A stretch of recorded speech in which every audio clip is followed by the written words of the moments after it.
Hello and welcome to this episode of Breck Buzz. I'm Rick Holman, your town manager, and joining me today is Mayor Eric Mamula and our Public Works Director James Phelps. Welcome both of you. Thank you. Thank you. So it's end of our winter season and we're into summer operations now, and so the town council is kind of taking a hard look at what's been going on this winter, and one of the things they recently discussed is continuing to look at our transportation solutions, or at least alternatives, and they commissioned a gondola study, and so maybe you could talk about that, Eric. Yeah, well, obviously we have a robust bus system that has worked just incredibly well this season with some upgrades and some new routes, and has been really effective with sort of in conjunction with our paid parking. But the council decided that, maybe we need to look at everything, and even some things that may or may not really be viable, but we commissioned a gondola study to see what the real alternative is of running part of our system as a fixed ropeway with a gondola, either from the Block 11 area where we have a lot of open parking into town, maybe up to the ice rink, maybe from different parts of town into the center of town. So, it really is just to make sure we look at all options before we really settle down and figure some stuff out. But it's interesting. It's there's a lot of big cities in the country now and smaller towns that are using what they call ropeway to move people around. Yeah. And there's a lot of benefits. There's a lot of cons to it too. That it's not cheap, but we want to make sure we look at everything. And that's really all this first phase is, just a feasibility analysis, because we do know that while it may be expensive to build and to operate, there certainly is an alternative to, it's one way to still move people effectively during heavy congested peak traffic time, because you're flying over that as opposed to being part of it. Right. And so, I agree, the council wants to take a look, and we'll see where it goes from there. Yeah, and people throw words around like Disneyland and things like that, but really, I think it would be wrong for the council just to dismiss it out of hand without making sure it's not a viable option. Sure, yeah. And something else that the council just recently took legislative action on is an amendment to our electronic bikes ordinance. And I know that it created a little bit of a controversy, and certainly we had some groups coming forward on this, but there was some real reason why this was important now for the council to look at e-bikes and how they operate in town. There's a couple pieces of this. First piece is that e-bikes were never allowed on any town trail or path other than the 3.5 miles that we have of the, what everybody calls the bike path from town out into the county.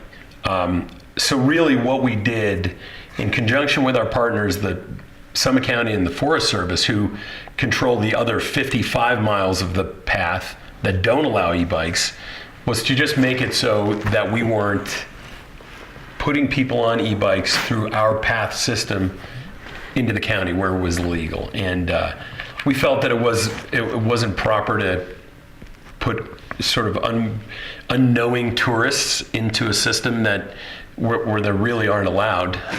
So we've decided to disallow the use of e-bikes on that 3.5 miles. It's also not allowed and has never been allowed on any of our dirt trails or any of the other paths in town. It is allowed on the street.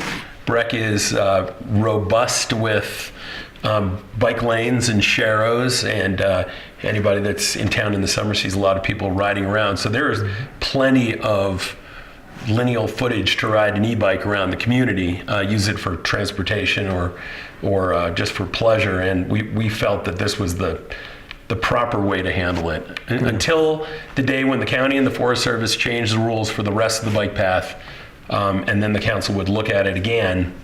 For now, we want to have the same rules for the entire path system in the county. Yeah. And I think it really was, a disservice to our guests before, because, they didn't realize that as soon as they exit the town limits, which is just, out there by Tiger Road, they could be cited for a violation, Right. and it puts them in an unfair situation. And so now the rules are level across the board there. So, yeah. James, we'll shift gears here for a minute and talk about some of the big construction projects that we have going on in town. And a little later in the show, I also want to talk to you about some of the changes that we're going to see with our transit division and some improvements we're continuing to make this summer. But right now, anybody traveling into Breck is likely to see a big detour. Yes, Rick, we are underway right now on a construction project, and for those of you who've been in Breckenridge, it's at the intersection of 4 O'Clock Road and Park Avenue. It's actually also State Highway 9. It's a roundabout project. This project's actually been in the works for a number of years, and this year we're actually going through and constructing it.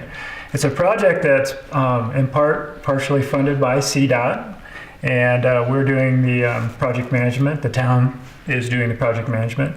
The construction schedule on it right now it should be completed, and I say should be. Weather's a big factor, certainly with this time of year for a lot of projects. But right now we're looking at the project to be completed prior to the 4th of July weekend, or June 30th.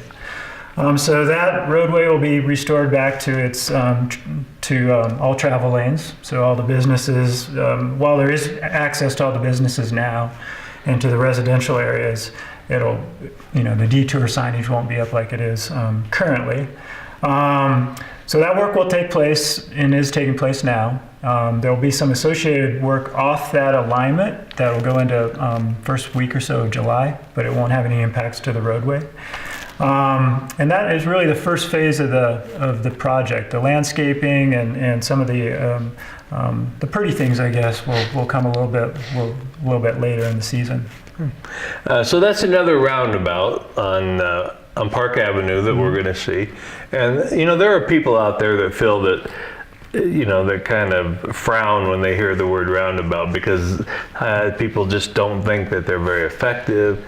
But yet, we've had some recent traffic engineering experts tell us that they are much more effective in allowing traffic to flow at a regular pace through town. And that was a big reason that we looked at a roundabout at this location, correct? That is correct. As I mentioned previously, this particular location has been met traffic warrants for some type of traffic control for a number of years, and CDOT actually had it identified for a signalized intersection. And I know everyone's familiar with the conventional signalized intersection, and since then roundabouts have gained a lot of popularity, not only from a functionality but also just from their aesthetics and traffic flow. So the studies that we've conducted overwhelmingly indicate and support that roundabouts are a way to more effectively and efficiently move not only traffic but also pedestrians. So as a component of the roundabout, there'll also be on the legs of the intersection, there'll also be safe passage crosswalks for pedestrians to walk across one lane of traffic into a protected median and then travel the rest of the way across the roadway. So we're really accomplishing two things, or a minimum of two things with putting in this roundabout with this treatment for this intersection. Yeah. Well, and those of you that are familiar with that area, you realize that on the west side of Park Avenue, up 4 o'clock, is a very large bed base. And at most any time throughout the year, winter or summer, you'll see a large number of people walking down 4 o'clock road because they're really within 2 blocks of Main Street. And we want to encourage people to walk down that road and not be in their car and just to go 2 blocks. And so, we're trying to improve that walkability, and that roundabout is the first step in making it safer and easier for them to cross. But then once they cross, we're also making some improvements to that plaza area that will lead them down kind of along this north end of the Riverwalk into the area we call the Blue River Plaza, correct? That is correct. The second phase of this project will be really performed in the fall, and it'll start, the major work will start after Labor Day and then run into, really bookend right into the ski season. But the goal in that project, Rick, is just as you mentioned, it's a little over a year ago, we did a big study and kind of looked at a number of things, not only transportation and traffic patterns, but also the walkability in town. And one of the pieces that kept coming to the top through that study is just improving the walkability that we have, some of the infrastructure that we already have in town. So this roundabout will really be a way for people to identify that there's a destination, within several blocks, from that 4 o'clock bed base and some of those points there. Right now, the way that the design has it will be that it will include, we're looking at some heated sidewalks on the eastern leg, Washington Avenue side of the roundabout, improving the lighting. We're also working with the ADA ramps that are in that area, adjusting those. And we're doing some additional landscaping. And then an added component to that is it will be a public art piece that will go in spring of 2018. So this is there's a number of overarching goals that we're really accomplishing with this project, and it's really, we're just adding on to and enhancing some of the walkability and some of the transportation multimodal pieces that we've been working on collectively. So this next winter, our whole plan and our goal is this next winter. We know that in the height of the winter, it gets dark early, and between 5 and 5:30, when those people at the end of their ski day are coming down from their condo unit and heading into town, that they're going to have a very safe, well lit travel lane that they can walk through, and that will be heated and that, and should be very inviting, and we really a pathway leading them down. And so the goal is they can make it there quicker, walking, safer, very inviting. They don't have to drive in their car, and so that's kind of what we're shooting for with this improvement. So we look forward to that, and I think we really want to remind our viewers that the Riverwalk Center is certainly open. We have events that will continue to go on. If you're going to access the Riverwalk during these next 2 months, you do it off of Adams Avenue. We have made that a two-way traffic lane at this time on that roadway, so access is still there. And also, the town will have the use of the South Gondola lot this summer. So if you're going to a performance at the Riverwalk Center, or you're just going into town, we would encourage you to park in that South Gondola lot. It's just an easy walk right across the street along the recreational path along the river, and lead you right to the Riverwalk Center. So we really want to encourage people, and we're trying to keep that access as open as possible throughout this process. Right. Yeah. So speaking, we have that activity going on in the middle of town, and also people that may notice at the north end of town up by Colorado Mountain College that we have a lot of machines working up there, and we're getting ready to go vertical next week with our next phase of housing that's going to be built there. And those are going to be some townhomes. They're going to be a mixture. There's 52 townhomes in 1, 2, and 3 bedroom size, for sale, deed restricted. And then we're going to have 18 one-bedroom rentals that will also be deed restricted, but they'll be rentals. And we haven't totally figured out the complexion of how we're going to manage all these things, but we're building them and adding to what is becoming a large inventory of attainable housing for the residents of Breckenridge. So if you go to the town's website, we refer to this as our Denison Placer 1 project. We haven't given it a new name yet, but we will shortly. But we're going to do, in early June, we're looking to kind of launch the marketing and campaign for this phase of housing. We expect phase 1 to be completed this fall. Yep. So we could have new homeowners in those units by Christmas of this year, which is great. All of the infrastructure was put in the ground last year, so that saves time. And so we'll start going vertical on that project, like I said, next week. That's another exciting project. It's a great project. You know, it is the goal of not only this council, but councils that came before this council, to keep locals in the community and keep the people that want to live here and want to work here as best we can. And I think we've really made a huge dent in the need. I know there are still people that are looking for housing. There's still some seasonal employees when we're in the meat of the season that have housing, but we're slowly tackling these things. And if go to the Town of Breckenridge website, look under the Live category and drop down to our housing, and you'll see a link to talk more about this. And right next to that, we're just about ready to get our certificate of occupancy for those 3 10-unit buildings that are nearing completion. And when the town a little over a year ago, when we were planning that, we have been working and sitting at the table with Colorado Mountain College throughout this process. And we really saw this as an opportunity to build something with the hopes of partnering with CMC, where they may either master lease or purchase these units, because we know that the people that are attending CMC are also needing somewhere to live and working in our community. Right, and that's an important part of that. Is we really believe that a lot of the students at CMC work in the community, and that's part of those are the people we want to house. People that are working here, that are providing services, and also going to school.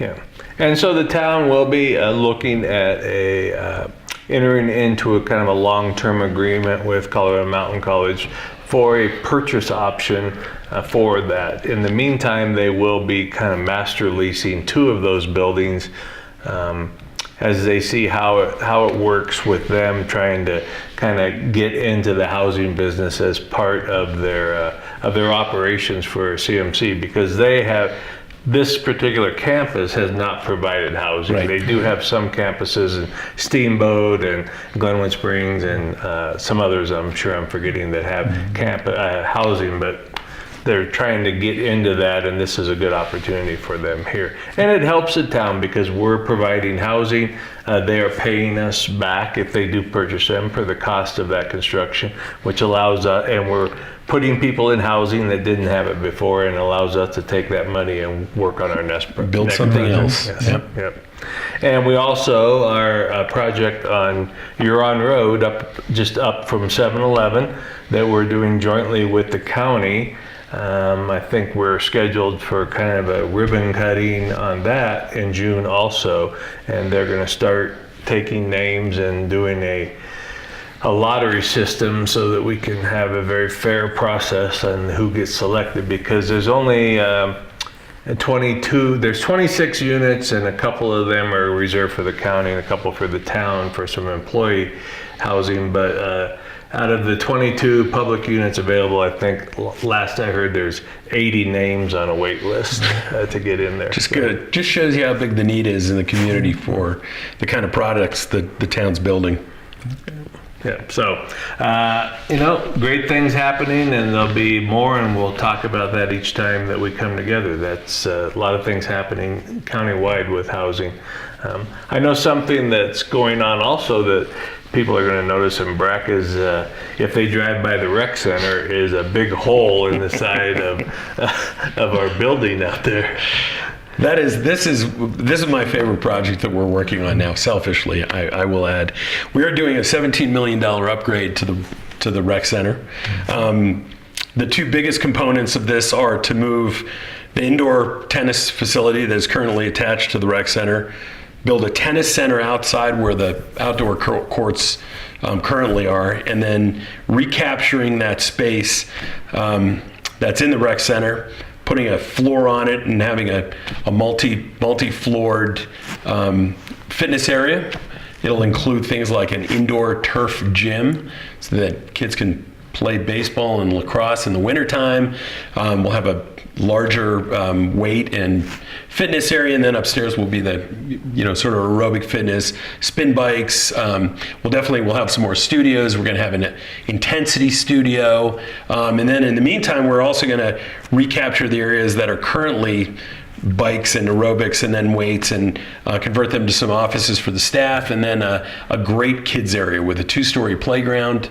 We'll be able to move some of those kids' functions into what turns out will be a safer location in the building, and then a big remodel to the lobby that is pretty outdated right now. So all in all, this is an awesome project.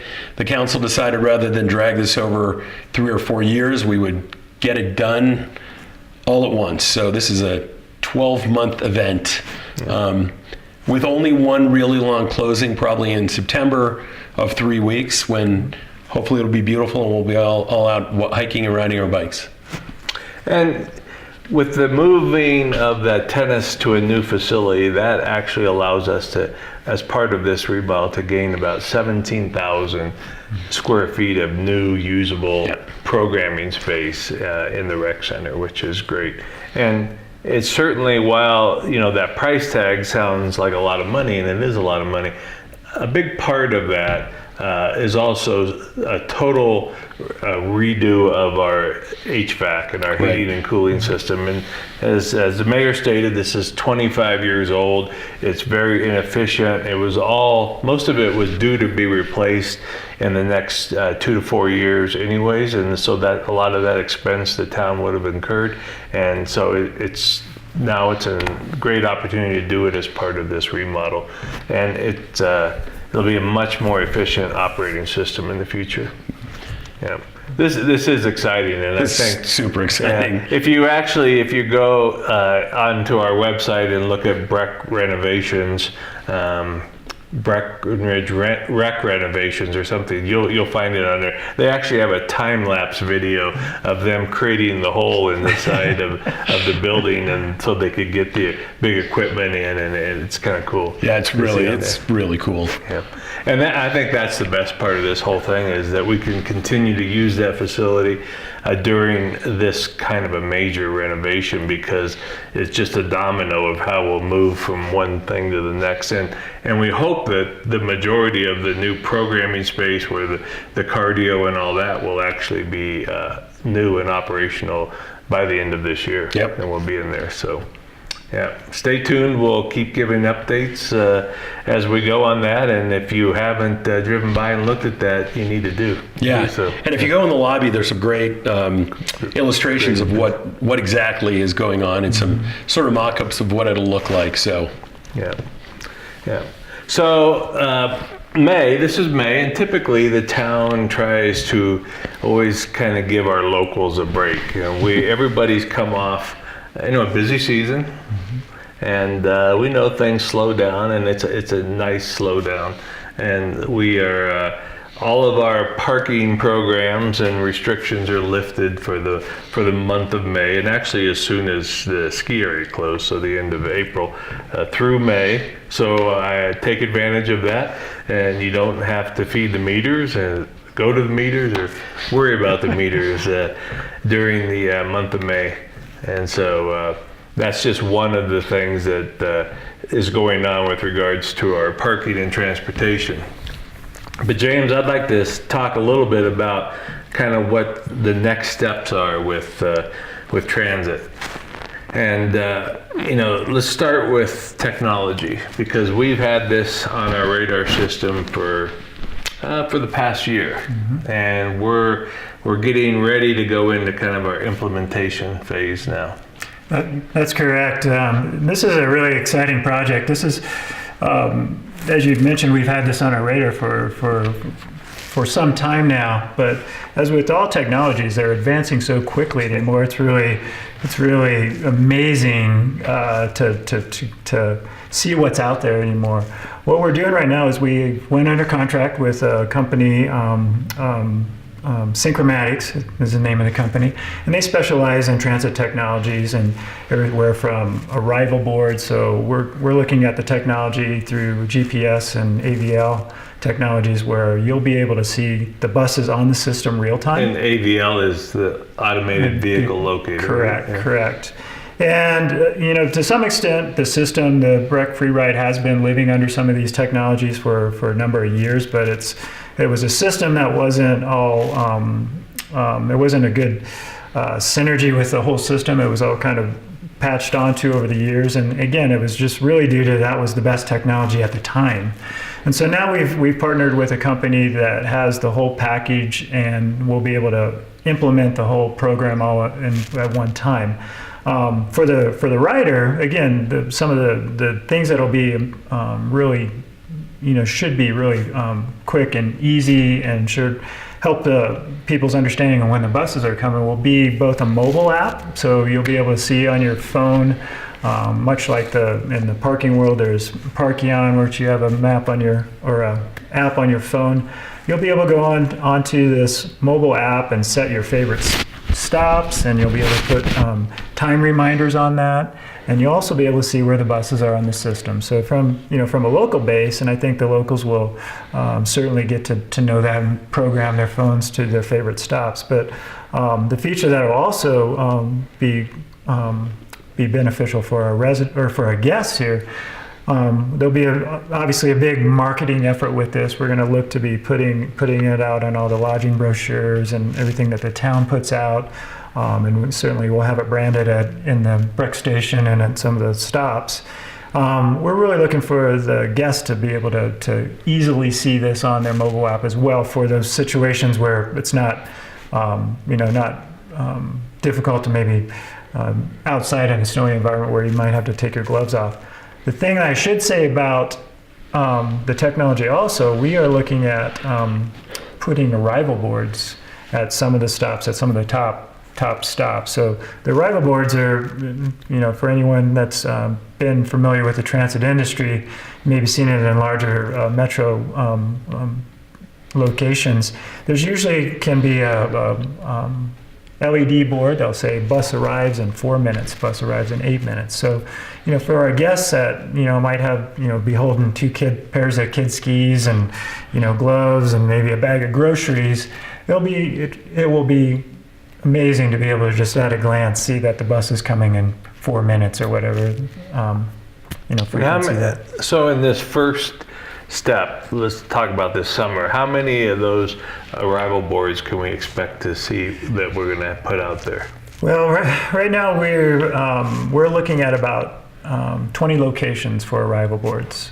And how do we know which spots we want to use those on? What we've done, some of the behind the curtain stuff that the Free Ride does is we know where the most popular bus stops are, and we have them in a ranked priority. And so those are the stops that, again, those are kind of the bread and butter of the system. The system has about 125 stops, give or take. And so right now we're looking at about the top 30, maybe 35 stops to do some enhancements on. So in conjunction with the arrival boards, there'll also be locations that might lend themselves to having a LED monitor, like a big TV screen, so Breck Station, or Welcome Center, possibly up at Peak 8, or any other business will be able to if they have an LED screen, or will be able to support that information on their screen so people can see at a glance again when the bus is arriving. So we feel that with the 24, 25 LED signs that we'll roll out in conjunction with some of those LED screens, we'll be somewhere in about that 30 to 35% of the top ridership stops. And it's probably not a surprise to most people, but some of those heaviest use spots are kind of that route that runs north-south through town, right? Our yellow route, which, yeah. The yellow route is at the last number count I did was about 48% of the ridership, which is just amazing. But a lot of those guests too. What do you think? Yeah, a lot of them are guests. That certainly on the southern end, they go to Beaver Run and that 4 o'clock bed base. But going back to some of the housing that the town council has been so supportive of, building out Denison Placer and Pinewood. Pinewood. Those having TOD developments, transit-oriented developments, is really driving that ridership and again, working towards that overall goal of pulling vehicles off the roadways.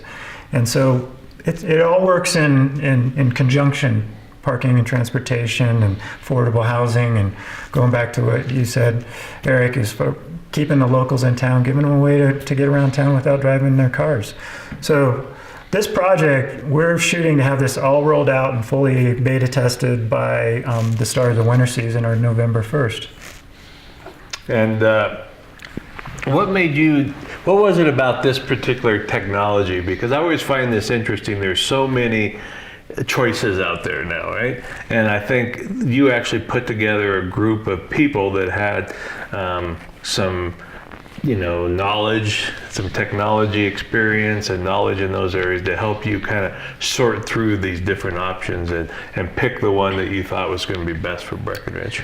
That's correct. We, initially the Parking and Transportation Task Force should really be the one that we give a lot of credit to, because that's a group of individuals that have been working on a lot of these initiatives that we've recently launched and making recommendations to the town council in terms of moving forward. And from that group, after we had some initial discussion about pursuing enhancing our technology, there are some individuals that further volunteered some more of their time to really drill down on interviewing and really getting into the weeds on understanding what technologies are out there and how they work and what opportunities we have with them. So we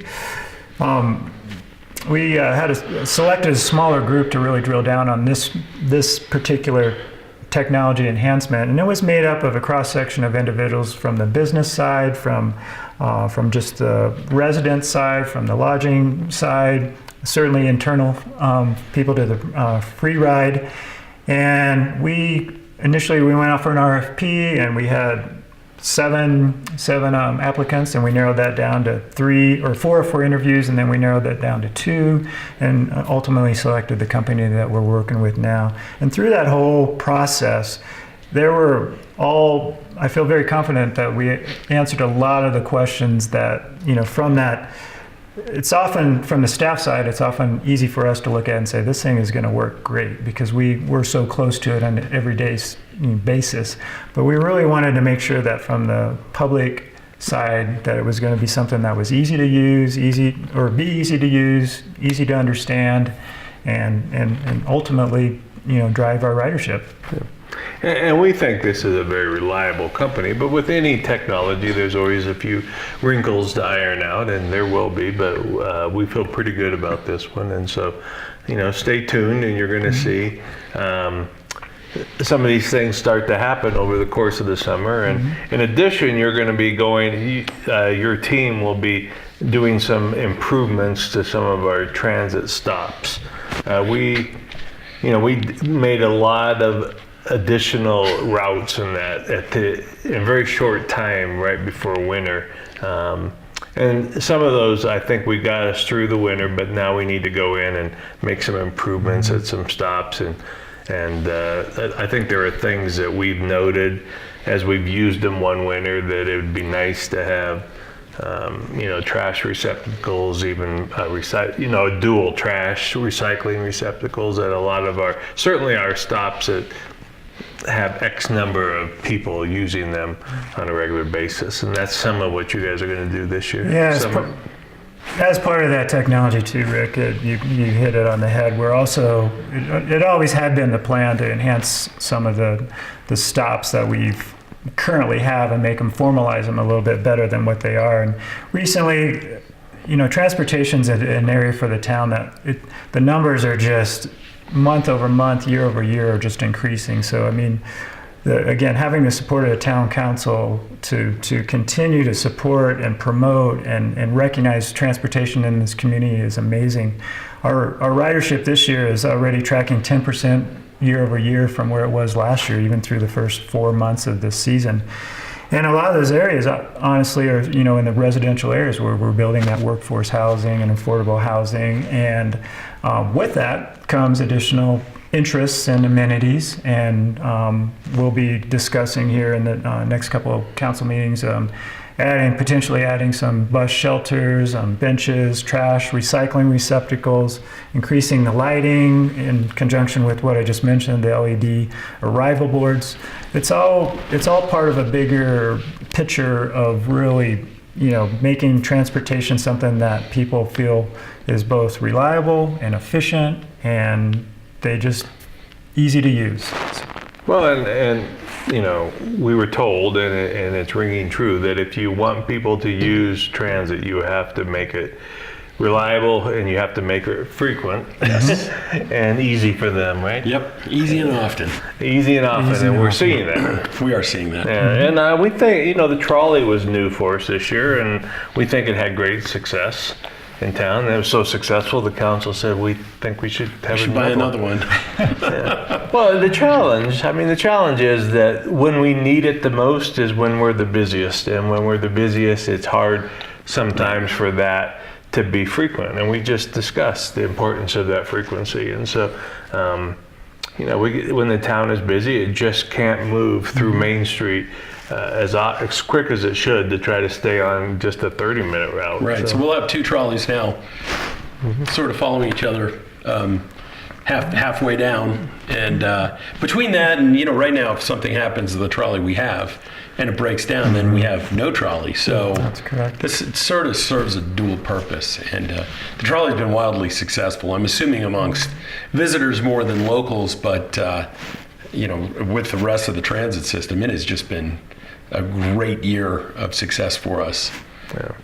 And we had we tried Upper Warriors Mark, and we have heard from people that own homes and live and use homes for short-term renting up there, that there is a large bed base that would love to have transportation. Mm-hmm.